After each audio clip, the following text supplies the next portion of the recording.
Hey guys, CJ here with another Top 5 video on this Top 5 Tuesday. Of course, this time it is what top 5 things that we want to see from Arrow Season 4. Now, I did not just come up with this list myself. I actually talked to a lot of the guys here at Hybrid Network, a lot of them who are fans of Arrow and, watch Arrow much more than I do. And this list comes from them. This is not solely my effort. This is a collaborative work. So think of this as the Hybrid Network Top 5. But again, I want to remind you, what do you want to see as the Top 5 next?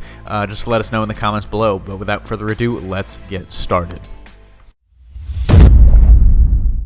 Coming in at the honorable mention slot, it's better writing. And, outside of the show's rabid fan base, it's pretty well known that Arrow's writing is some of the worst in comic book television. I mean, personally, I believe it stems from the dialogue and the fact that the show sometimes, read all the time, veers into soap opera territory.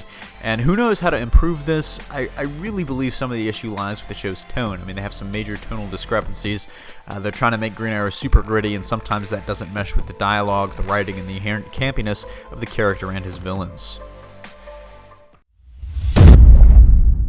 Coming in at number 5, bring back Roy. Now, one of the biggest issues comic book fans have had with the show is how it's handled Ollie's favorite sidekick, Roy Harper, sometimes called Speedy and other times called Red Arrow. And if the show wanted to be super gritty and realistic, they missed a real opportunity with Roy's original storyline as he battled heroin addiction.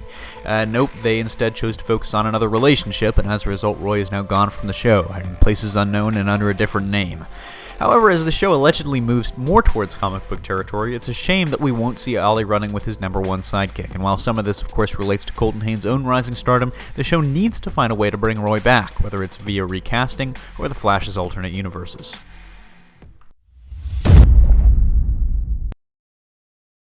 Coming in at number 4, stop focusing on Olicity.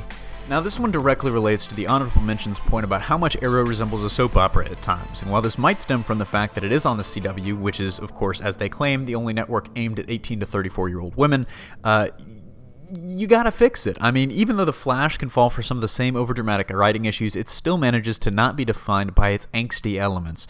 And speaking of the couple, it's just time for us to move past it. I mean, we've had 3 seasons of the back and forth, the together and not together. Let's just go one way or the other. Of course, they were together at the end of season 3, but if they stick the comic book route, this isn't likely to last, as we know he's probably going to end up with Laurel.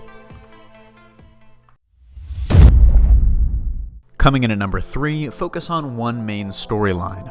Now, another thing The Flash did very, very well was focusing on one main storyline. The first season of The Flash led us on a twisting and turning mystery as Barry sought to find out who exactly was the Reverse Flash. And while we knew it was Harrison Wells all along, each week there was a new and exciting twist that kept us on the edge of our seats.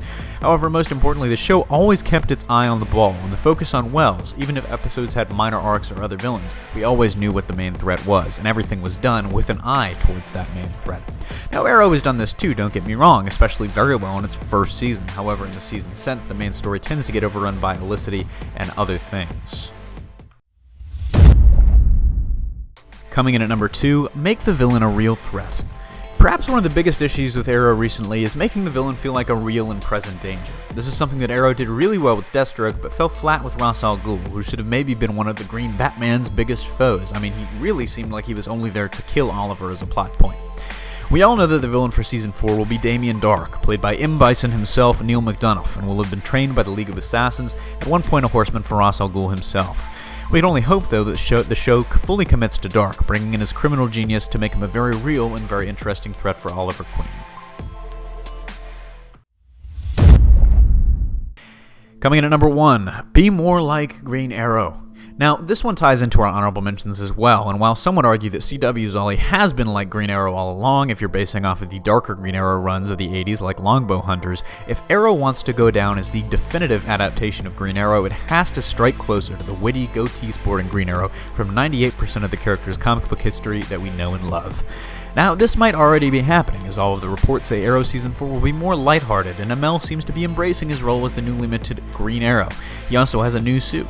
And we can only hope that after the widespread success of The Flash, Arrow follows through and delivers us something that may not be the best show on television, but is at least fun for once. So that's our list. Now, tell me in the comments below what you want to see from Arrow Season 4 specifically. Do you agree? Do you disagree? Do you hate my list? Do you hate me now because I don't like Arrow so far? I mean, believe me, I haven't liked it so far, but I've got really, really high hopes for Season 4. Everything seems to be moving in the right direction with the exception of Diggle's god-awful costume. So, of course, also, let us know in the comments below what you want to see as our next top 5 list. Signing off, this is CJ, and I'll see you next time.